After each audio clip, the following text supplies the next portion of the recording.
Assalamualaikum warahmatullahi wabarakatuh. Saya Nabila Dwita Febriani. Saya dari kelas PSD. Di sini saya ingin menyampaikan materi tentang teori produksi dalam Islam. Produksi sendiri dapat diartikan sebagai suatu kegiatan yang dikerjakan untuk menambah nilai guna suatu barang atau benda sehingga dapat lebih bermanfaat untuk memenuhi kebutuhan kehidupan masyarakat. Produksi dalam Islam tidak hanya sekedar untuk mencari atau meningkatkan kondisi material saja, tetapi juga untuk meningkatkan nilai moral agar dapat mencapai tujuan di akhirat kelak, dan bukan semata-mata untuk meningkatkan laba duniawi saja. Tujuan produksi dalam Islam ada 5. Yang pertama yaitu memenuhi keperluan pribadi secara wajar. Yang dimaksud di sini adalah pemenuhan pribadi yang tidak berlebih-lebihan tetapi juga tidak kurang. Yang kedua adalah memenuhi kebutuhan masyarakat. Tujuan ini berarti bahwa produsen harus terus proaktif dalam menyediakan komoditi-komoditi yang dibutuhkan oleh masyarakat dan terus meningkatkan kualitas barang tersebut. Yang ketiga yaitu keperluan masa depan, yang berarti berorientasi ke masa depan. Berarti produsen harus terus mengembangkan atau meningkatkan produksinya melalui cara riset dan pengembangan. Yang keempat yaitu keperluan generasi yang akan datang. Umat Islam diajarkan untuk memperhatikan keperluan generasi yang akan datang. Produksi saat ini tidak boleh mengganggu keberlangsungan hidup generasi yang akan datang. Yang kelima adalah keperluan sosial dan infak di jalan Allah. Ini merupakan insentif utama bagi para produsen untuk menghasilkan tingkat output yang lebih tinggi, yaitu untuk memenuhi tanggung jawab sosial terhadap sesama masyarakat. Yang selanjutnya adalah faktor produksi dalam Islam.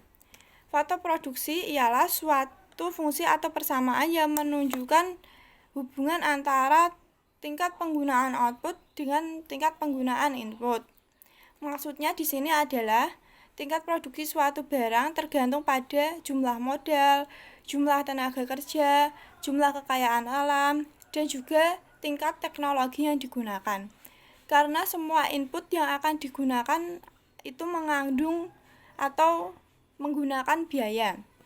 Maka prinsip dari produksi adalah bagaimana produksi dapat terus berjalan sehingga mampu mencapai tingkat yang paling maksimum dan efisien, sehingga dapat meminimalkan penggunaan input untuk mencapai tingkat output yang sama.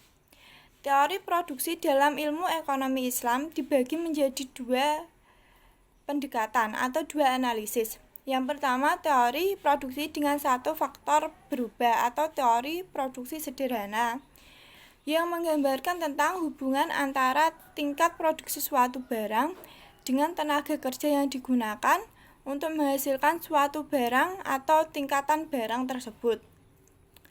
Yang kedua yaitu teori produksi dengan 2 faktor perubahan. Dalam analisis ini, dimisalkan terdapat 2 jenis faktor yang dapat diubah jumlahnya. Misalnya, yang dapat diubah adalah tenaga kerja dan modal, serta kedua faktor produksi yang dapat dipertukarkan satu sama lain dalam penggunaannya, yaitu tenaga kerja dapat menggantikan modal atau modal dapat menggantikan tenaga kerja. Dalam teori ekonomi diambil pula suatu asumsi dasar, yaitu mengenai sifat dari fungsi produksi, yaitu fungsi produksi dari semua produksi, di mana suatu produsen atau semua produsen dianggap patuh dan taat pada satu hukum. Hukum tersebut dinamakan The Law of Diminishing Return. Hukum ini dapat dibedakan menjadi 3 tahap. Tahap pertama yaitu produksi total mengalami pertambahan yang semakin cepat. Yang kedua, tahap kedua, produksi pertambahannya semakin lama semakin lambat.